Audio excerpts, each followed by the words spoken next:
सर्वेभ्यो नमस्कारः। अद्यतनसुप्रभातश्लोकः।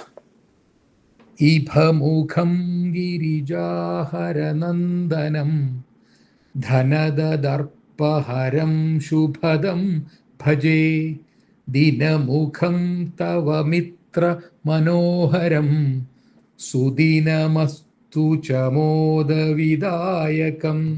ഇതാണ് ഇന്നത്തെ ശ്ലോകം. ഇനി അർത്ഥവും പറയാം. ഗിരിജാഹരനന്ദനം, പാർവതീ പരമേശ്വരന്മാരുടെ പുത്രനും, ധനദർപ്പഹരം, കുബേരന്റെ ഗർവിനെ നശിപ്പിച്ചവനും, ശുഭദം, മംഗളങ്ങൾ നൽകുന്നവനുമായിട്ടുള്ള ഇഭമുഖം.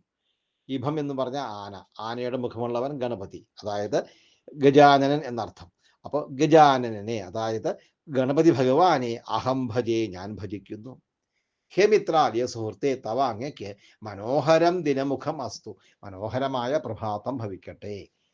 തവ അങ്ങയ്ക്ക് മോദവിദായകം സുദിനം ച അസ്തു, സന്തോഷം നൽകുന്ന നല്ലൊരു ദിവസവും ഭവിക്കട്ടെ.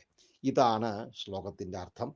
ഈ ശ്ലോകം എഴുതിയിരിക്കുന്നത് ദ്രുതവിളംബിതം എന്ന വൃത്തത്തിലാണ്. ഇന്ന് ചൊവ്വാഴ്ച മംഗളവാസരം ആയതുകൊണ്ടാണ് ഗണപതി ഭഗവാനെ തന്നെ വന്ദിച്ച് എല്ലാവർക്കും സുപ്രഭാതവും സുദിനവും ആശംസിച്ചത്.